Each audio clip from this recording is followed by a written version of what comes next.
शांति। आज 29 जनवरी 2026 बाबा के महावाक्य। मीठे बच्चे, अपने स्वीट बाप को याद करो तो तुम सतो प्रधान देवता बन जाएंगे। सारा मदार याद की यात्रा पर है। मीठे बच्चे, अपने स्वीट बाप को याद करो तो तुम सतो प्रधान देवता बन जाएंगे। सारा मदार याद की यात्रा पर है। प्रश्न: जैसे बाप की कशिश बच्चों को होती है, वैसे किन बच्चों की कशिश सबको होगी? उत्तर: जो फूल बने हैं। जैसे छोटे बच्चे फूल होते हैं, उन्हें विकारों का पता भी नहीं, तो वह सबको कशिश करते हैं ना। ऐसे तुम बच्चे भी जब फूल अर्थात पवित्र बन जाएंगे, तो सबको कशिश होगी। तुम्हारे में विकारों का कोई भी कांटा नहीं होना चाहिए। ओम शांति। रूहानी बच्चे जानते हैं कि यह पुरुषोत्तम संगम युग है। अपना भविष्य का पुरुषोत्तम मुख देखते हो, पुरुषोत्तम चोला देखते हो, फील करते हो कि हम फिर नई दुनिया सतयुग में इनकी वंशावली में जाएंगे, अर्थात सुखधाम में जाएंगे अथवा पुरुषोत्तम बनेंगे। बैठे बैठे ये विचार आते हैं।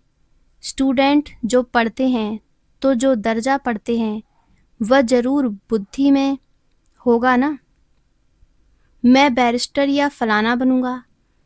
वैसे तुम भी जब यहाँ बैठते हो तो ये जानते हो हम विष्णु डिनाइस्टी में जाएंगे। विष्णु के दो रूप हैं, लक्ष्मी नारायण, देवी देवता। तुम्हारी बुद्धि अभी अलौकिक है और कोई मनुष्य की बुद्धि में ये बातें रमन नहीं करती होंगी। तुम बच्चों की बुद्धि में ये सब बातें हैं। ये कोई कॉमन सत्संग नहीं है। यहाँ बैठे हो, समझते हो सत बाबा, जिसको शिव कहा जाता है, उनके संग में बैठे हैं। शिव बाबा ही रचता है, वही रचना के आदि मध्य अंत को जानते हैं और ये नॉलेज देते हैं। जैसे कि कल की बात सुनाते हैं। यहाँ बैठे हो तो ये तो याद होगा ना कि हम आए हैं रिजुवनेट होने, अर्थात यह शरीर बदल देवता शरीर लेने। आत्मा कहती है हमारा ये तमो प्रधान पुराना शरीर है, इसे बदलकर ऐसा लक्ष्मी नारायण बनने का है। एम ऑब्जेक्ट कितनी श्रेष्ठ है। पढ़ाने वाला टीचर जरूर पढ़ने वाले स्टूडेंट से होशियार होगा ना। पढ़ाते हैं, अच्छे कर्म सिखलाते हैं, तो जरूर ऊंच होगा ना। तुम जानते हो हमको सबसे ऊंचते ऊंच भगवान पढ़ाते हैं। भविष्य में हम सो देवता बनेंगे। हम जो पढ़ते हैं सो भविष्य नई दुनिया के लिए, और कोई को नई दुनिया का पता भी नहीं है। तुम्हारी बुद्धि में अब आता है ये लक्ष्मी नारायण नई दुनिया के मालिक थे, तो जरूर फिर रिपीट होगा। तो बाप समझाते हैं तुमको पढ़ाकर मनुष्य से देवता बनाता हूँ। देवताओं में भी जरूर नंबरवार होंगे। दैवी राजधानी होती है ना। तुम्हारा सारा दिन यही ख्यालात चलता होगा कि हम आत्मा हैं। हमारी आत्मा जो बहुत पतित थी, सो अब पावन बनने के लिए पावन बाप को याद करती है। याद का अर्थ भी समझना है। आत्मा याद करती है अपने स्वीट बाप को। बाप खुद कहते हैं, बच्चे मुझे याद करने से तुम सतो प्रधान देवता बन जाएंगे। सारा मदार याद की यात्रा पर है। बाप जरूर पूछेंगे ना, बच्चे कितना समय याद करते हो? याद करने में ही माया की लड़ाई होती है। तुम खुद समझते हो ये यात्रा नहीं परंतु जैसे की लड़ाई है। इसमें विघ्न बहुत पड़ते हैं। याद की यात्रा में रहने में ही माया विघ्न डालती है, अर्थात याद भुला देती है। कहते भी हैं बाबा हमको आपकी याद में रहने में माया के तूफान बहुत लगते हैं। नंबर 1 तूफान है देह विमान का, फिर है काम क्रोध लोभ मोह। आज काम का तूफान, कल क्रोध का तूफान, लोभ का तूफान आया। आज हमारी अवस्था अच्छी रही, कोई भी तूफान नहीं आया। याद की यात्रा में सारा दिन रहे, बड़ी खुशी थी। बाबा को बहुत याद किया। याद में प्रेम के आंसू बहते रहते हैं। बाप की याद में रहने से तुम मीठे बन जाएंगे। तुम बच्चे ये भी समझते हो कि हम माया से हार खाते खाते कहाँ तक आकर पहुँचे हैं। बच्चे हिसाब निकालते हैं, कल्प में कितने मास, कितने दिन हैं। बुद्धि में आता है ना, अगर कोई कहे लाखों वर्ष आयु है तो फिर कोई हिसाब थोड़े ही कर सके। बाप समझाते हैं ये सृष्टि का चक्र फिरता रहता है। इस सारे चक्र में हम कितने जन्म लेते हैं, कैसे डायनेस्टी में जाते हैं, ये तो जानते हो ना। ये बिल्कुल नई बातें, नई नॉलेज है, नई दुनिया के लिए। नई दुनिया स्वर्ग को कहा जाता है। तुम कहेंगे हम अभी मनुष्य हैं, देवता बन रहे हैं। देवता पद है ऊंच। तुम बच्चे जानते हो हम सबसे न्यारी नॉलेज ले रहे हैं। हमको पढ़ाने वाला बिल्कुल न्यारा, विचित्र है। उनको यह साकार चित्र नहीं है, वह है ही निराकार। तो ड्रामा में देखो कैसा अच्छा पाठ रखा हुआ है। बाप पढ़ाए कैसे तो खुद बतलाते हैं, मैं फलाने तन में आता हूँ। किस तन में आता हूँ वह भी बताते हैं। मनुष्य मूझते हैं, क्या एक ही तन में आएगा? परंतु ये तो ड्रामा है ना, इसमें चेंज हो नहीं सकती। ये बातें तुम ही सुनते हो और धारण करते हो और सुनाते हो। कैसे हमको शिव बाबा पढ़ाते हैं, हम फिर और आत्माओं को पढ़ाते हैं। पढ़ती आत्मा है, आत्मा ही सीखती सिखलाती है। आत्मा मोस्ट वैल्यूबल है। आत्मा विनाशी अमर है, सिर्फ शरीर खत्म होता है। हम आत्माएं अपने परमपिता परमात्मा से नॉलेज ले रही हैं। रचयिता और रचना के आदि मध्य अंत 84 जन्मों की नॉलेज ले रहे हैं। नॉलेज कौन लेते हैं? आत्मा। आत्मा अविनाशी है।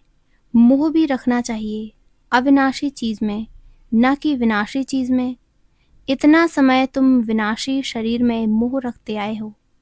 अभी समझते हो हम आत्मा हैं, शरीर का भान छोड़ना है। कोई कोई बच्चे लिखते भी हैं, मुझ आत्मा ने ये काम किया, मुझ आत्मा ने आज ये भाषण किया, मुझ आत्मा ने आज बहुत बाबा को याद किया। वह है सुप्रीम आत्मा, नॉलेजफुल। तुम बच्चों को कितनी नॉलेज देते हैं। मूल वतन, सूक्ष्म वतन को तुम जानते हो। मनुष्यों की बुद्धि में तो कुछ भी नहीं है। तुम्हारी बुद्धि में है रचता कौन है। इस मनुष्य सृष्टि का क्रिएटर गाया जाता है तो जरूर कर्तव्य में आते हैं। तुम जानते हो और कोई मनुष्य नहीं जिसको आत्मा और परमात्मा बाप याद हो। बाप ही नॉलेज देते हैं कि अपने को आत्मा समझो। तुम अपने को शरीर समझ उल्टे लटक पड़े हो। आत्मा सतचित आनंद स्वरूप है। आत्मा की सबसे जास्ती महिमा है। एक बाप के आत्मा की कितनी महिमा है। वही दुख हरता सुख करता है। मच्छर आदि की तो महिमा नहीं करेंगे कि वह दुख हरता सुख करता है, ज्ञान का सागर है। नहीं, ये बाप की महिमा है। तुम भी हर एक खुद दुख हरता सुख करता हो, क्योंकि उस बाप के बच्चे हो ना, जो सबका दुख हर कर सुख देते हैं, सो भी आधा कल्प के लिए। ये नॉलेज और कोई में है नहीं। नॉलेजफुल एक ही बाप है। हमारे में नो नॉलेज। एक बाप को ही नहीं जानते हैं तो बाकी फिर क्या नॉलेज होगी। अभी तुम फील करते हो हम पहले नॉलेज लेते थे, कुछ भी नहीं जानते थे। बेबी में नॉलेज नहीं होती है और कोई अवगुण भी नहीं होता है। इसलिए उनको महात्मा कहा जाता है, क्योंकि पवित्र है। जितना छोटा बच्चा उतना नंबर 1 फूल। बिल्कुल ही जैसे कर्मातीत अवस्था है। कर्म विकर्म को कुछ नहीं जानते, सिर्फ अपने को ही जानते हैं। वह फूल हैं, इसलिए सबको कशिश करते हैं, जैसे अब बाबा कशिश करते हैं। बाप आए ही हैं तुम सबको फूल बनाने। तुम्हारे में कई बहुत खराब कांटे भी हैं, 5 विकार रूपी कांटे हैं ना। इस समय तुमको फूलों और कांटों का ज्ञान है। कांटों का जंगल भी होता है, बबूल का कांटा सबसे बड़ा होता है। उन कांटों से भी बहुत चीजें बनती हैं, भेंट की जाती हैं मनुष्यों की। बाप समझाते हैं, इस समय बहुत दुख देने वाले मनुष्य कांटे हैं, इसलिए इनको दुख की दुनिया कहा जाता है। कहते भी हैं बाप सुखदाता है, माया रावण दुखदाता है। फिर सतयुग में माया नहीं होगी तो ये कुछ भी बातें नहीं होंगी। ड्रामा में एक पार्ट 2 बारी नहीं हो सकता। बुद्धि में है, सारी दुनिया में जो पार्ट बजता है वो सब नया। तुम विचार करो, सतयुग से लेकर यहाँ तक के दिन ही बदल जाते, एक्टिविटी बदल जाती। 5000 वर्ष की पूरी एक्टिविटी का रिकॉर्ड आत्मा में भरा हुआ है, वह बदल नहीं सकता। हर आत्मा में अपना पार्ट भरा हुआ है, ये एक बात भी कोई समझ नहीं सकते। अभी आदि मध्य अंत को तुम जानते हो, ये स्कूल है ना। सृष्टि के आदि मध्य अंत को जानना है और फिर बाप को याद कर पवित्र बनने की पढ़ाई है। इनके पहले जानते थे क्या हमको ये बनना है? बाप कितना क्लियर कर समझाते हैं। तुम पहले नंबर में ये थे, फिर तुम नीचे उतरते उतरते अब क्या बन गए हो? दुनिया को तो देखो क्या बन गई है, कितने ढेर मनुष्य हैं। इन लक्ष्मी नारायण की राजधानी का विचार करो, क्या होगा? ये जहाँ रहते होंगे कैसे हीरे जवाहरातों के महल होंगे। बुद्धि में आता है अभी हम स्वर्गवासी बन रहे हैं, वहाँ हम अपने मकान आदि बनाएंगे। ऐसे नहीं कि नीचे से द्वारिका निकल आएगी। जैसे शास्त्रों में दिखाया है, शास्त्र नाम ही चला आता है और तो कोई नाम रख नहीं सकते। और किताब होते हैं पढ़ाई के, दूसरे नॉवेल्स होते हैं, बाकी इनको पुस्तक अथवा शास्त्र कहते हैं। वह है पढ़ाई के किताब। शास्त्र पढ़ने वालों को भक्त कहा जाता है। भक्ति और ज्ञान 2 चीजें हैं। अब वैराग्य किसका, भक्ति का या ज्ञान का? जरूर कहेंगे भक्ति का। अब तुमको ज्ञान मिल रहा है जिससे तुम इतना ऊंच बनते हो। अब बाप तुमको सुखदाई बनाते हैं। सुख धाम को ही स्वर्ग कहा जाता है। दुख धाम में तुम चलने वाले हो तो तुमको ही पढ़ाते हैं। ये ज्ञान भी तुम्हारी आत्मा लेती है। आत्मा का कोई धर्म नहीं है, वह तो आत्मा है। फिर आत्मा जब शरीर में आती है तो शरीर के धर्म अलग होते हैं। आत्मा का धर्म क्या है? एक तो आत्मा बिंदु मिसल है और शांत स्वरूप है। शांति धाम मुक्ति धाम में रहती है। अब बाप समझाते हैं सब बच्चों का हक है। बहुत बच्चे हैं जो और धर्मों में कन्वर्ट हो गए हैं, वह फिर निकल कर अपने असली धर्म में आ जाएंगे। जो देवी देवता धर्म छोड़ दूसरे धर्म में गए हैं वह सब पत्ते लौट कर आ जाएंगे अपनी जगह पर। इन सब बातों को और कोई समझ नहीं सकेंगे। पहले पहले तो बाप का परिचय देना है। इनमें ही सब मूंझे पड़े हुए हैं। तुम बच्चे जानते हो अभी हमको कौन पढ़ाते हैं? बाप पढ़ाते हैं। श्री कृष्ण तो देहधारी है, इनको दादा कहेंगे। सब भाई भाई है ना। फिर है मर्तबे के ऊपर, ये भाई का शरीर है, ये बहन का शरीर है, ये भी अब तुम जानते हो। आत्मा तो एक छोटा सा सितारा है। इतनी सब नॉलेज छोटे सितारे में है। सितारा शरीर के सिवाय बात भी नहीं कर सकता। सितारे को पाठ बजाने के लिए अंग भी चाहिए। सितारों की दुनिया ही अलग है। फिर यहाँ आकर आत्मा शरीर धारण करती है, वह है आत्माओं का घर। आत्मा छोटी बिंदी है, शरीर बड़ी चीज है, तो उनको कितना याद करते हैं। अभी तुमको याद करना है एक परमपिता परमात्मा को। यही सत्य है। जबकि आत्माओं और परमात्मा का मेला है। गायन भी है, आत्माएं परमात्मा अलग रहे बहुकाल। हम बाबा से अलग हुए हैं ना, याद आता है कितना समय अलग हुए। बाप जो कल्प कल्प सुनाते आए हैं वही आकर सुनाते हैं, इसमें जरा भी फर्क नहीं हो सकता। सेकंड बाय सेकंड जो एक्ट चलती है वह नई। 1 सेकंड पास होता है, मिनट पास होता है, उनको जैसे छोड़ते जाते हैं, पास होता जाता है, ताकि कहेंगे इतने वर्ष, इतने दिन, मिनट, इतने सेकंड पास कराए हैं। पूरा 5000 वर्ष होगा, फिर एक नंबर से शुरू होगा। एक्यूरेट हिसाब है ना, मिनट सेकंड सब नोट करते हैं। अभी तुमसे कोई पूछे इसने कब जन्म लिया था, तुम गिनती कर बताते हो। श्री कृष्ण ने पहले नंबर में जन्म लिया है। शिव का तो मिनट सेकंड कुछ भी नहीं निकाल सकते हो। श्री कृष्ण की तिथि तारीख पूरा लिखा हुआ है। मनुष्यों की घड़ी में फर्क पड़ सकता है, मिनट सेकंड का। शिव बाबा के अवतरण में तो बिल्कुल फर्क नहीं पड़ सकता। पता भी नहीं पड़ता है कि कब आया। ऐसे भी नहीं साक्षात्कार हुआ तब आया, नहीं, अंदाज से कह देते हैं, बाकी ऐसे नहीं उस समय प्रवेश हुआ, साक्षात्कार हुआ कि हम फलाना बनेंगे। अच्छा, मीठे मीठे सिकीलदे बच्चों प्रति माता पिता बाप दादा का याद प्यार और गुड मॉर्निंग। रूहानी बाप की रूहानी बच्चों को नमस्ते।